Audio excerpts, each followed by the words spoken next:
These two Pokemon are dominating Regulation D. The information from this video is largely based on the recent Victory Road tournament that happened on the weekend of July 8th through the 9th. Now for the first Pokemon that's dominating the metagame, we have Flutter Mane. This should come to no surprise to anyone because this Pokemon has been number 1 in usage stats since it's been legal in Regulation B. Flutter Mane is super good because it is super fast and it hits like a truck. This Pokemon's most common Terra type at the moment is Fairy to get those super strong, same type attack bonus boosted attacks off with your Fairy typing, but I've also seen a lot of Terra Water on Flutter Mane to live the Surging Strikes from Urshifu. Typically, Flutter Mane goes Choice Specs, Life Orb, Booster Energy, or Focus Sash. Choice Specs and Life Orb boost its already insane damage output, and Booster Energy can boost its special attack or its speed based on how it's trained. For those of you who don't know, Booster Energy boosts the highest stat that the Pokemon has. So if Flutter Mane's special attack stat was, let's just say 100, and its speed stat was 90, it would get a special attack boost on that 100 because it's its highest stat. Vice versa, if its speed was 100 and its special attack was 90, it would get a speed boost. Focus Sash is to give it that extra survivability. Because it is relatively frail on the defensive side,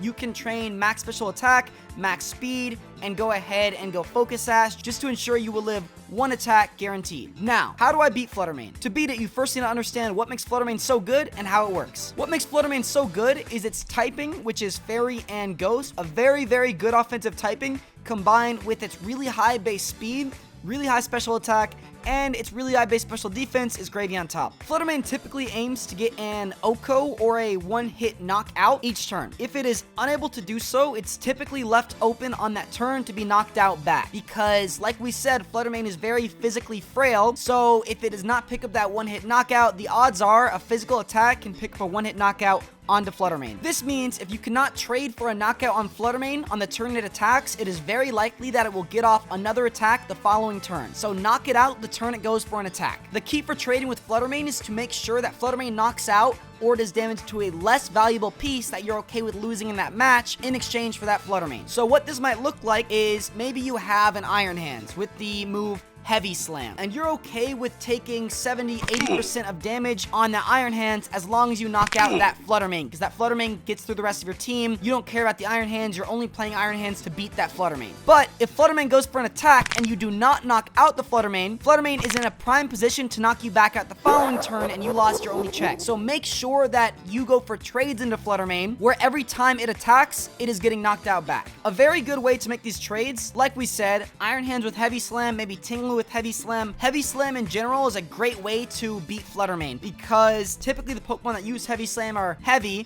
and Heavy Slam's damage varies based on how light the opposing Pokemon is and how heavy your Pokemon is. Now, a Pokemon like Flutter Mane is very, very light, whereas a Pokemon such as Dondozo is very, very heavy, meaning that you have access to a base 120 Steel type attack against Flutter Mane, and that Steel typing is super effective against Flutter Mane's Fairy type. So that's probably the best way to comfortably one-hit knock it out. However, Flutter Mane also typically has partners such as Amoonguss, which can Rage Powder away that damage, or Arcanine and or Landorus, which can intimidate you. So typically to beat Flutter Mane, you want to ensure that you knock it out the turn it attacks, but it's much easier said than done because a top level player typically will not let you just run away with their Flutter Mane for free. They will not leave it exposed. They will ensure that they are getting a positive value trade out of it, hence why it's such a good Pokemon. Now, another very common way to knock out Flutter Mane is by using your own faster Flutter Mane. Typically, Choice Specs is the item on Flutter Mane because it allows you to do massive damage and comfortably pick up those one-hit knockouts like you're trying to do. So how this interaction might work is that you might play up against a Flutter Mane that is less fast than your Flutter Mane, and you might be using a faster Choice Specs one.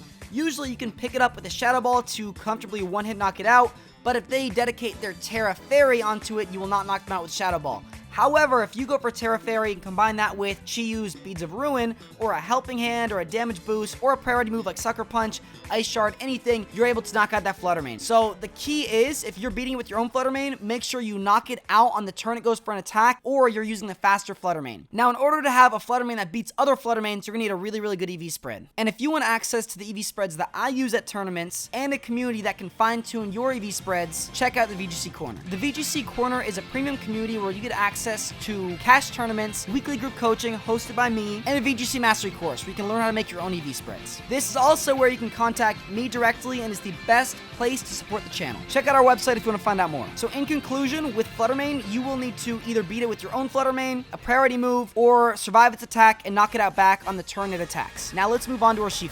Urshifu is a very unique Pokemon because it gets access to Unseen Fist, which allows all of its contact moves to attack through Protect. What this means is if you were to click a move such as Close Combat, if your opponent were to click Protect, you just kind of ignore it and just go right through it. Now, in addition to this unique ability, it also gets access to 2 signature moves, depending on the form it is. Wicked Blow and Surging Strikes. Wicked Blow is used by Single Strikes Urshifu and is a dark, base 75 attack. Surging Strikes used by Rapid Strike Urshifu and is a base 25 water type attack that hits 3 times. Now, both these moves always critically hit. Urshifu Rapid Strikes is water, Urshifu Single Strikes is dark. So they get the same type attack bonus on their signature move. So that base 75 move or base 25 move that hits 3 times may not seem like it's that much, but because this move always critically strikes, it gets an additional 1.5 times damage boost. And it gets even better because you cannot be intimidated if you go for a critical hit. So in other words, if you were at -6 attack and your opponent was at +6 defense, critical hits ignore the opponent's defense raises, and they also ignore your stat drops. So you could be at -6 attack, and your opponent could be at +6 defense. Normally, you might do 1/100th of its HP, but now you will not only ignore their defense raises, but you ignore your stat drops. So that 1% may suddenly turn to about 75% because you ignore their stat buffs, because you critically hit. And of course, both Wicked Blow and Surging Strikes are contact moves, so they get the benefit of ignoring the opponent's protects. This interaction is honestly a little bit silly, and there have been a lot of top-level players complaining about Urshifu being in the meta, but it's what we have currently, so we have to make use of the tools we have. Now, typical items you will see on Urshifu. I would expect to see Focus Sash, Mystic Water or Black Glasses, Safety Goggles, or a choice item such as Scarf or Band. The first way to beat it is to identify which form they are and which items they have, because each form plays a little bit different and they have different limits. So let's start with the more common one. Rapid Strikes. To beat Rapid Strikes, I would say having a strong Grass-type Pokemon such as Rillaboom, or a strong Electric-type Pokemon such as Regieleki or Thundurus to deal consistent damage onto is probably the best way. Currently, most Urshifu Rapid Strikes are going Terra Water to boost up their Surging Strikes damage output, so if you have an Electric or a Grass-type move, you have a way to always hit them with super effective damage. Another great way to kind of hit them is with your Flutter Mane, but they can obviously Terra Water and then no longer be weak to your Fairy typing. In addition to those offensive checks for Urshifu, I would say the single best defensive check for Urshifu is Amoonguss, hands down, holding the Rocky Helmet item. The Rocky Helmet is huge here, and it is the exact reason why it beats Urshifu so well. Rocky Helmet, for those of you who do not know, deals 1/6 of the opponent's HP each time they go for a contact move into you. I used Rocky Helmet on Amoonguss back inside of Series 1 whenever Population Bomb Mouse Hold was mildly popular. What this allowed me to do is whenever they go for a Population Bomb, I would survive the attack, they would only hit me 6 times, and then they'd knock themselves out because of the recoil. So this exact same theory can be applied to Amoonguss with Urshifu, because Urshifu Rapid Strikes hits 3 times. That means that they are losing 3/6 of their HP because they lose 1/6 per each attack, and then 3/6 is really 1/2 of their HP. So basically, they are literally losing half their HP just for attacking into Amoonguss.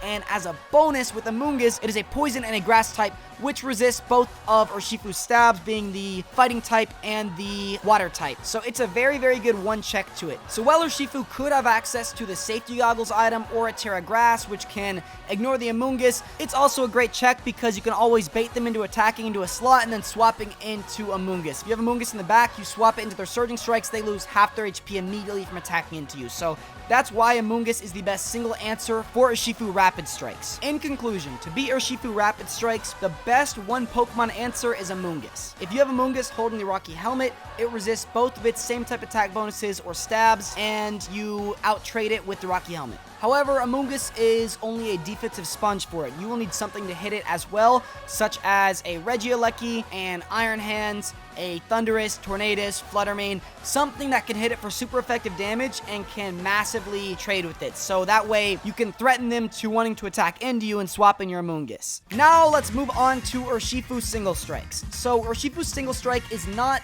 as Amoonguss weak because it only attacks once. And while that Rocky Helmet does do a bit of damage, it's not quite as good as it is into Urshifu Rapid Strikes, because number one, it does not resist the dark typing, and number two, it only attacks once. So if it gets off a, let's say, a Terra Dark Choice Band Wicked Blow onto Amoonguss, depending on how your Amoonguss is trained, it might either knock it out one shot or do about 80% to it. So you do need to be aware that you can't really as freely switch it in on Urshifu Single Strikes. However, the benefit of playing up against an Urshifu Single Strike form is that they will typically go the Terra Dark to once again boost their same type attack bonus, damage output of their Dark type move, or maybe fighting because they want an offensive one. Maybe as the meta develops, they'll go defensive, but for right now, I've seen a lot of Terra Dark boosted ones or Terra Water on Urshifu Rapid Strikes. So if they're a Terra Dark, you should be able to pretty comfortably knock them out with your Flutter Mane. You can just click Choice Specs Dazzling Gleam with Terra Fairy. That should always pick up any form of Terra Dark Urshifu. If not, Moonblast definitely picks them up for sure. So I would say